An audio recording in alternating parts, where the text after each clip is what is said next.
और जो काम क्रोध लोभ मोह के शत्रुओं का हनन कर देता है और प्रभु की भक्ति में डूबा रहता है, वही तो शत्रुघ्न है। और जो सबके हृदय मंदिर में रमण कर रहा है, वही तो राम है। और जो शांति रूपी सीता बनकर अशोक वाटिका में बैठी है, वही तो राम की भार्या है। याद रखना, रावण सीता को ले गया, लेकिन रावण सोने की लंका में भवन में महल के भीतर सीता जी को नहीं ले गए। अशोक के वृक्ष को शास्त्रीय हिंदी की दृष्टि से शिंसुपा कहा जाता है। शिंसुपा का वृक्ष, अशोक का नाम शिंसुपा भी है। शिंसुपा वृक्ष के नीचे सीता जी को विराजित कराया और शिंसुपा वृक्ष को अशोक का वृक्ष कहते हैं। अशोक का अर्थ होता है जब हृदय में शोक नहीं रहता है, तब वो अंतःकरण अशोक हो जाता है। और जो अंतःकरण शोक मुक्त हो जाता है, शोक मुक्त अंतःकरण में ही शांति रूपी सीता विराजमान होती है, बाकी महल में नहीं। इसलिए महल बनाइए अपने रहने के लिए बनाइए, लेकिन तुम सोचो महल में शांति रहेगी, ये बहुत बड़ी भूल है। आप तुम ये सोचो ये डबल बेड में डबल शांति आ जाएगी, अरे डबल बेड में डबल उलझन होगी। जब से डबल बेड बने हैं तब से डबल टेंशन में लोग रहते हैं, और अभी तो लोग ट्रिपल बेड बना रहे हैं। अब 3 गुना टेंशन बढ़ रही। मैंने तो छत्तीसगढ़ में देखा, अरे डबल बेड नहीं, ट्रिपल बेड नहीं, क्या कहूं, बेड 20 बेड एक ही में जोड़ दिया है। 20 बेड, 20 बेड, 2 बेड नहीं 20। इंग्लिश समझो थोड़ा। 20 वो बताएगा नल की टोटी, अरे 20 टोटी नहीं। हमारे साथ भी कोई साधु इंग्लिश नहीं पढ़ा बेचारा, तो उससे कहो 20 तो नल की टोटी खोल के ले आता है बात। हाँ वही है, बिना पढ़ा। होशियार बहुत है, थोड़ा पढ़ा है ज्यादा नहीं। English is pure language. English एक गरीब भाषा है।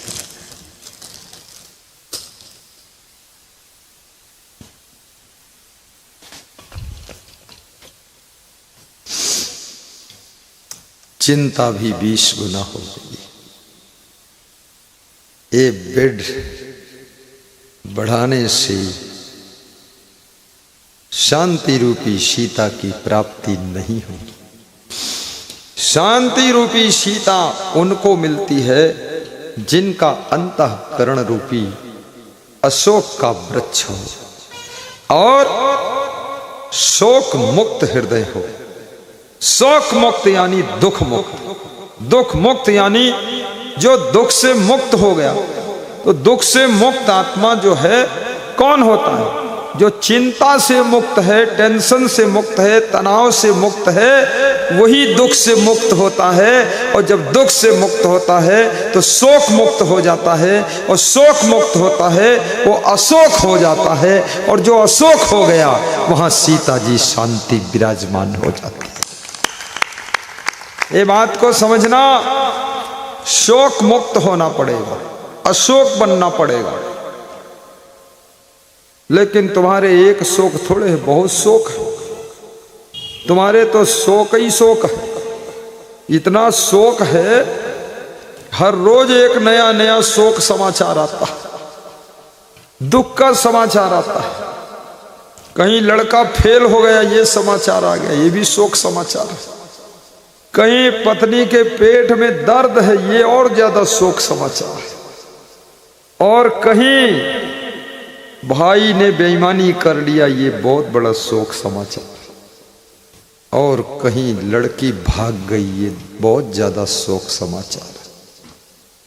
लड़कियों थोड़ी तो दया मया रखो अपने बूढ़े बाप पर, ये बूढ़ी हड्डियों को क्यों बर्बाद करोगी।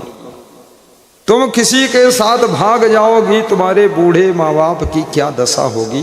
रो रो करके मर जाएंगे और इतना शोक में डूब जाएंगे कि बिना मौत के मौत हो जाएगी। जिन्होंने पैदा किया वो कुछ नहीं और लफंगा बीच में मिल गया, उसके साथ तुम भाग रही हो। अरे मूर्ख लड़की, चल वापस घर बैठ। ए मूर्ख लड़का कौन है जो भाग कर गया है। किसी लड़की के साथ भागना मत, लड़के के साथ भागना मत। और माँ बाप से भी कह दूंगा 16-17 साल की उम्र में ही सगाई कर दो, एंगेजमेंट कर दो, सेटिंग कर दो, और ज्यों ही 18 में प्रवेश हो त्यों ही चट्ट मंगनी पट्ट ब्याह कर दो और ज़्यादा देर मत करो। जिसको पढ़ना होगा पति पत्नी साथ में पढ़ लेंगे और जिसको बढ़ना होगा आगे बढ़ लेंगे, और जिसको नहीं पढ़ना है जिंदगी भर शादी मत करो तो भी वो कुछ और गड़बड़ कर देगा। इसलिए ये लफड़ा में मत फंसो, समझ गए। थोड़ा जल्दी सेटिंग बनाइए। कुछ माँ बाप सोचते हैं शादी कर देंगे तो पढ़ नहीं पाएगा, फिर माया मोह में फंस जाएगा। अरे वो बिना शादी ही पहले से माया मोह में फंसा है, चुपके चुपके फंसा है, तुमको पता ही नहीं है मूर्खनाथ। वो पहले से फंसा है, उसकी बड़ी दुर्दशा है, तुमको मालूम ही नहीं है, तुम पक्के मूर्खनाथ हो। अरे छोड़ो बकवास, उसका शादी कर दो। जो विकास करना होगा करेगा, नहीं करना होगा नहीं करेगा। मुख्यमंत्री योगी आदित्यनाथ साधु बन गए, विकास करना था कर गए, सीएम बन गए, बड़े मठ के महंत हो गए बिना शादी वाले। मोदी जी वो शादी भी कर लिया, थोड़े दिन रह लिया पत्नी के साथ, फिर उसको छोड़ भी दिया और फिर प्रधानमंत्री बन गया। क्या बात करते हो तुम। शादी करने की इच्छा है तो प्रेम से कर लो, फिर भी विकास कर सकते हो। और शादी नहीं करने की इच्छा तो कभी मत करो, लेकिन इधर उधर झांका झूंकी मत करो, फिर कंट्रोल में रहो। किसी का मुंह देखने नहीं ढंग से। मुंह में क्या देख रहे हो, तेरे पास मुंह नहीं, अपना मुंह देख ले। दूसरे का मुंह देखता है, आंखें फोड़ दूंगा फिर तेरी।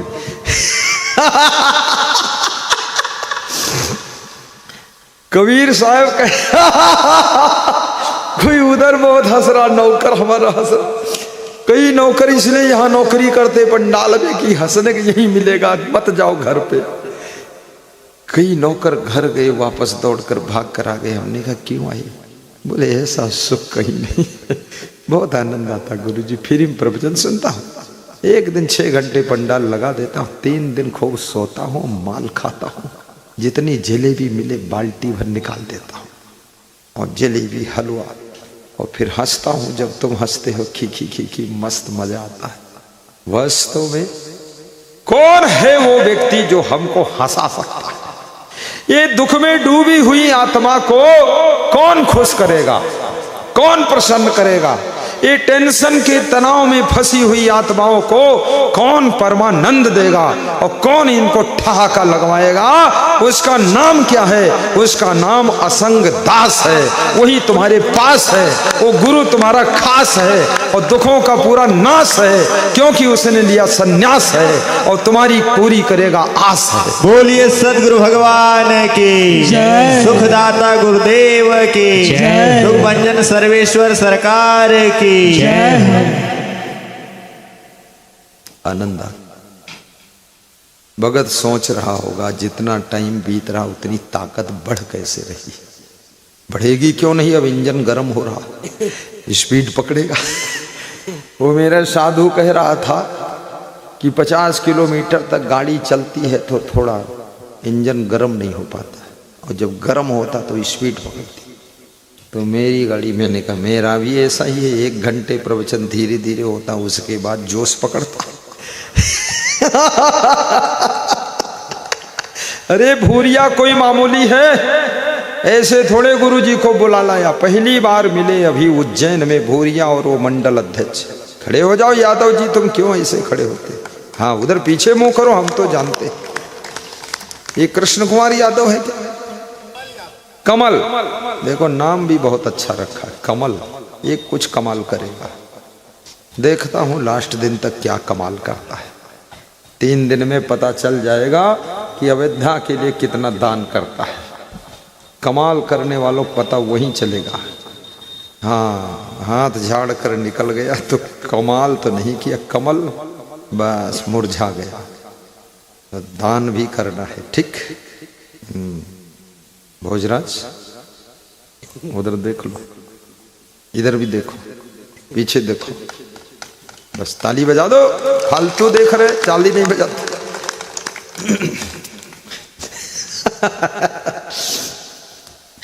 माँ बाप के दुखों का भी ध्यान रखना। कुछ नहीं है भोग विलास में, ये जिन इंद्रियों के लिए तुम माँ बाप को दुख में ढकेल देते हो, चिंता में गिरा देते हो, जिन भोग विलास के लिए तुम अपनी मान मर्यादा को भंग कर देते हो, परिवार को तंग कर देते हो, याद रखना अपनी जिंदगी भर ये इंद्रियां भी तुम्हारा साथ छोड़ेंगी और ये मन भी कमजोर होगा एक दिन, और ये शरीर कमजोर होगा। और याद रखना जिनके पीछे तुम पागल बने घूम रहे हो, वह लोग भी तुमको फूटी आंख से देखना पसंद नहीं करेंगे। इसलिए कृपया अपने धर्म को, भक्ति को, कर्तव्य को मत भूलिए और अपने माता पिता, बूढ़े दादा दादी को दुख में मत ढकेलिए। उनके मान सम्मान को बढ़ाने के लिए तुम्हारा बेटे के रूप में जन्म हुआ, बेटी के रूप में जन्म हुआ, ऐसा गलत कदम कभी मत उठाना। और हिम्मत घटने लग जाए तो मेरा नाम याद कर लेना, हिम्मत आ जाएगी। धर्म मर्यादा का पालन करो। ऐसे लोगों को व्यास गादी प्रणाम कर रही है, बार बार धन्यवाद दे रही है। आइए और गाइए क्या? प्रणवहु प्रथम भरत के चरना। किसके चरण प्रणाम करने योग्य होते हैं? जो भगवत भक्ति में भंवरा बनकर डूब जाता है। तुलसीदास कहते हैं भरत को इसलिए मैं प्रथम प्रणाम करता हूं क्योंकि भरत का मन भंवरा बन गया है और राम के चरण उनके लिए कमल के फूल बन गए हैं और भंवरा राम के चरणों में डूब गया है, इसलिए मैं भरत को प्रणाम करता हूं। ये भी याद रखना है, ऐसे भरत से कोई मोह नहीं है तुलसीदास को, ना कोई प्रेम है, सिर्फ इसलिए क्योंकि राम से प्रेम करने वाले को तुलसीदास प्रेम करते हैं। आज गुरु से जो प्रेम करेगा उससे गुरु का भक्त भी प्रेम करेगा। ये नियम होता है। तुलसीदास भरत को इसलिए आदर कर रहे हैं कि भरत राम का आदर कर रहे हैं। भरत राम को मन में बसाए हैं, इसलिए तुलसीदास कहते हैं मैं तो राम से अधिक भरत को मानता हूं क्योंकि मेरा भरत राम को अपने मन में स्थान दिया है। याद रखना, भक्त की भक्ति करना बहुत बड़ी चीज होता है।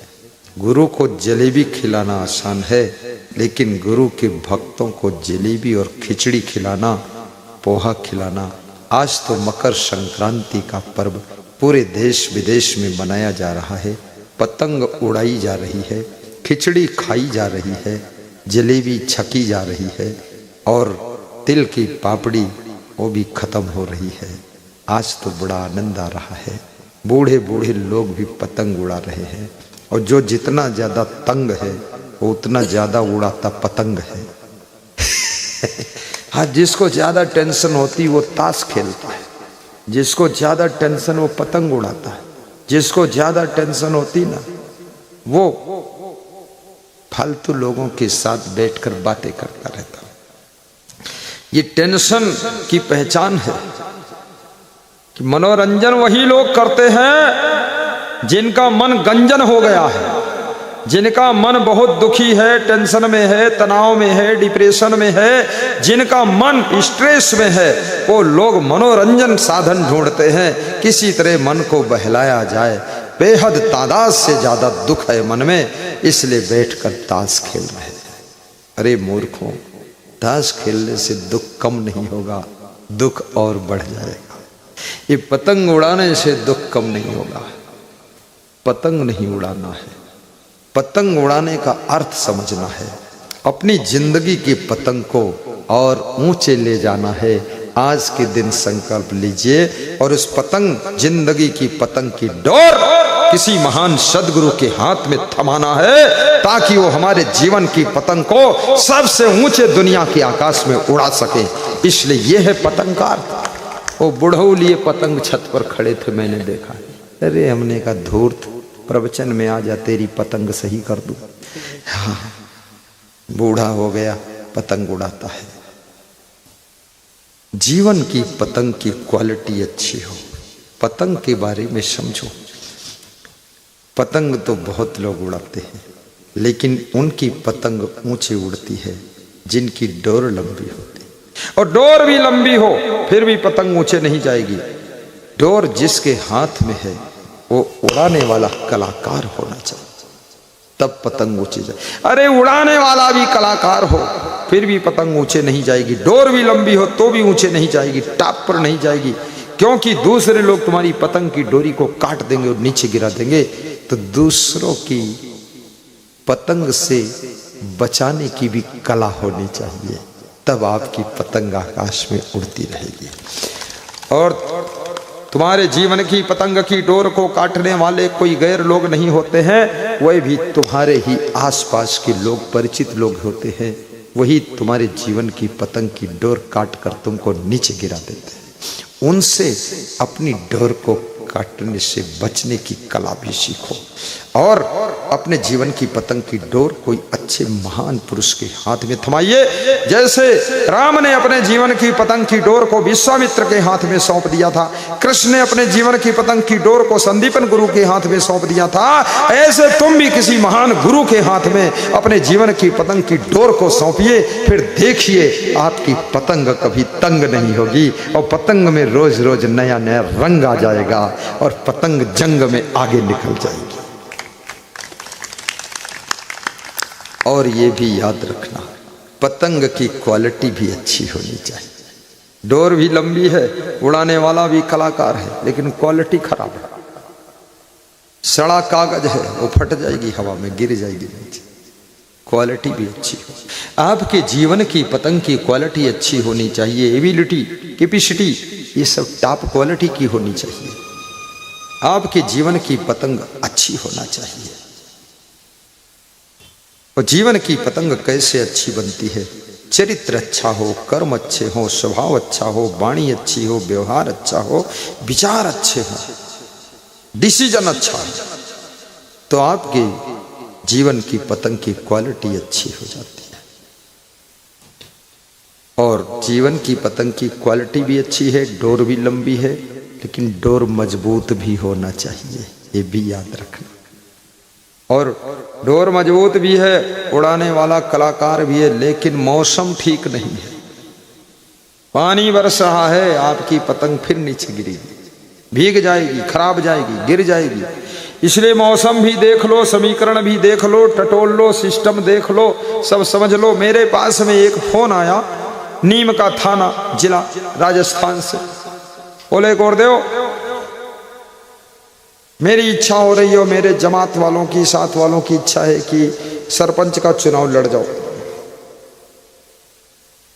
हमने कहा तुम्हारी इच्छा रोज रोज नई नई इच्छा होती है। अभी तुम बिजनेस में नीचे गिर गए थे, 1 साल से उठ पाए हो, चुनाव में आ रहे हो। अरे बोले सब मेरे साथ है।